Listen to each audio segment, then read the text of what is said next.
Salut, donc aujourd'hui je tourne avec un nouveau fond que j'ai réaménagé avec les figurines de mes collections, donc voilà. Mais le thème d'aujourd'hui c'est l'abécédaire de couple de militaires, parce que vous êtes quelques-unes à m'avoir demandé de refaire une vidéo sur le thème vivre avec un militaire par rapport à ma première vidéo, qui j'espère vous a plu. Évidemment pour l'abécédaire de militaire je ne vais pas utiliser toutes les lettres parce que c'est quasi impossible, pourtant j'ai bien essayé. Et j'ai décidé aussi de vous faire cette vidéo en deux parties parce qu'il y avait beaucoup de points que je voulais aborder sur le sujet d'être avec un militaire.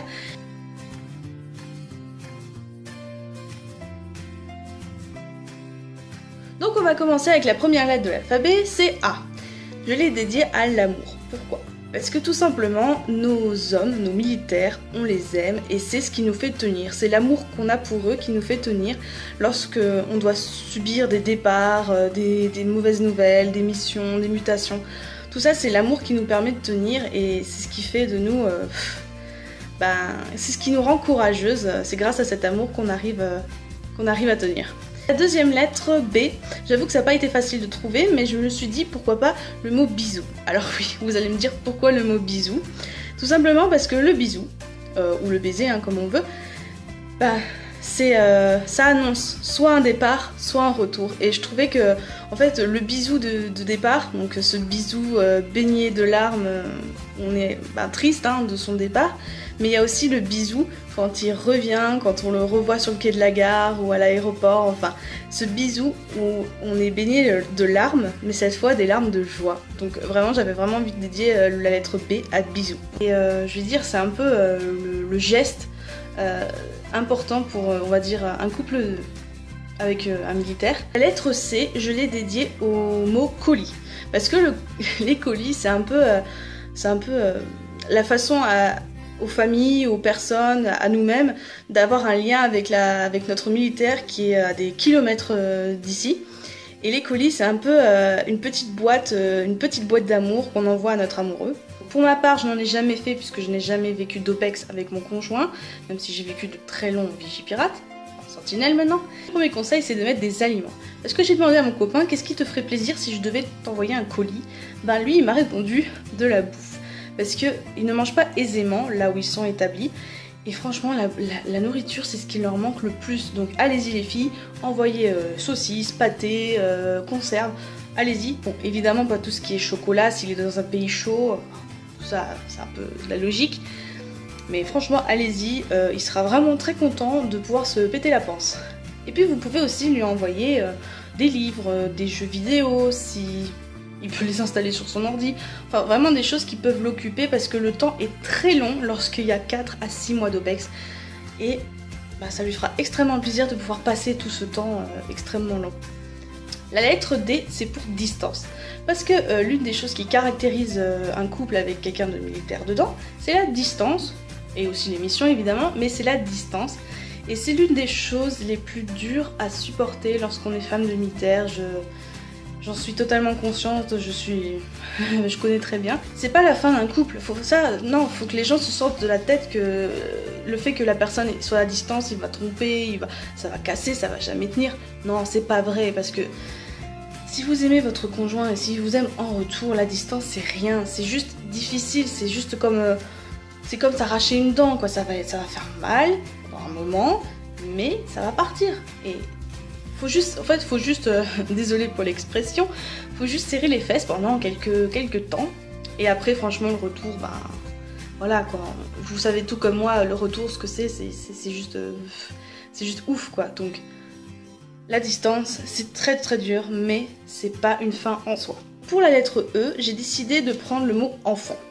Alors, moi-même, je n'ai pas d'enfant, donc je suis pas la mieux disposée à en parler, mais j'ai quand même envie de souligner ça, parce que les femmes de militaires qui ont des enfants, chapeau, parce que franchement, ça doit être extrêmement difficile pour les enfants de devoir être sans leur père. Ils comprennent pas, ils sont dans l'incompréhension, et chapeau aux mères de famille qui arrivent à expliquer ça à leurs enfants, qui arrivent à les soutenir, à supporter tant la distance avec son compagnon que aider son enfant à comprendre et à supporter aussi cette distance. Donc vraiment chapeau bas aux mères de famille et à leurs enfants. Lettre F, j'ai choisi le mot fatigue.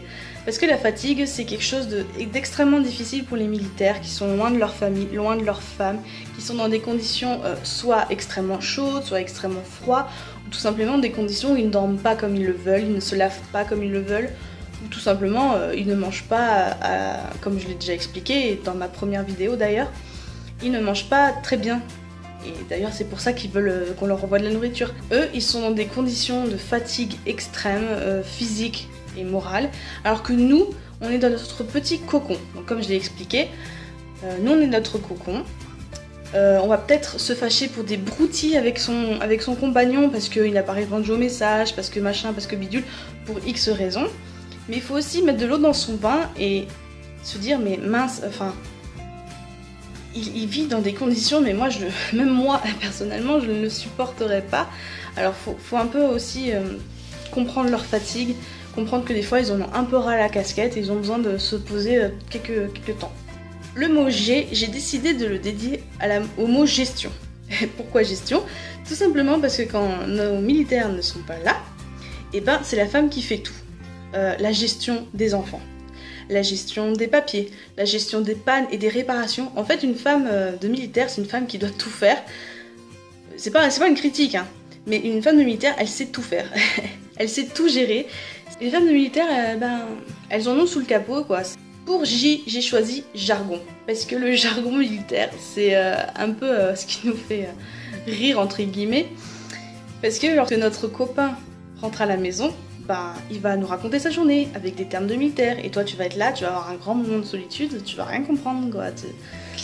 Et c'est assez marrant parce que des fois ils s'en rendent pas compte, ils utilisent du jargon, c'est assez marrant et c'est ce qui fait notre quotidien. Et ce qui est aussi de drôle, c'est lorsqu'on regarde les contacts de son compagnon dans le portable, et on se retrouve avec une liste de contacts déjà grande comme ça, et en plus avec des sergents untel, major untel, chef untel, et c'est assez marrant, enfin voilà, c'est sympathique. Et je pense que toutes les femmes de militaires comprennent ce que je veux dire. Pour K, j'ai choisi kaki. Parce que kaki, c'est la couleur de l'armée. C'est on respire kaki, on mange kaki, on rêve kaki. Enfin, kaki, on le voit partout. Nos armoires sont remplies de kaki. Donc vraiment, kaki... Vous savez de quoi je parle, quoi. C'est le kaki, on le mange à toutes les sauces, quoi. Et L pour linge. Donc là, je vais pas vous donner d'astuces ni de conseils, rien du tout. C'est juste pour vous dire que... Moi personnellement, c'est un ras-le-bol de tout ce linge. Quand il rentre, il ramène tous ses treillis, ses tenues de sport,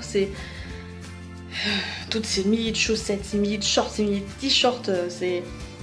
Le linge, voilà, ça fait aussi partie intégrante d'une femme de militaire. C'est se retrouver avec un amas de tissu à laver qui pue soit dit en passant, qui pue la mort, la graisse, la poudre. Vous savez, quand il a fait du tir dans la journée, ça fouette sa mère. Le linge, c'est un peu aussi notre quotidien, c'est notre petit plaisir du week-end, de laver tout ça. Donc voilà, j'ai décidé de faire cette vidéo en 2 parties parce qu'il y a énormément de choses dont j'ai envie de vous parler et qui sont très importantes. J'espère que ces premières lettres et ces premières informations ou anecdotes vous auront plu. Et n'hésitez pas à vite aller voir la prochaine vidéo lorsqu'elle sortira. Donc ça m'a fait très plaisir de tourner cette vidéo sur le thème de militaire. Parce que tout simplement, déjà d'une, vous me l'avez demandé, et de deux, ça me fait plaisir parce que c'est quelque chose que je vis au quotidien. Prenez grand soin de vous, surtout vous qui en ce moment n'êtes pas avec votre compagnon, qui subit la distance, surtout vous parce que c'est extrêmement difficile et je connais exactement ce que vous ressentez. Toutes les femmes de militaires, on est de tout cœur avec vous. Si la vidéo vous a plu, n'hésitez pas à aimer, à la partager ou commenter, me donner des idées, m'en parler, il n'y a pas de problème. Je vous dis à la prochaine fois pour la suite de cette vidéo, parce que non, ce n'est pas fini. A très bientôt pour la prochaine vidéo. Salut!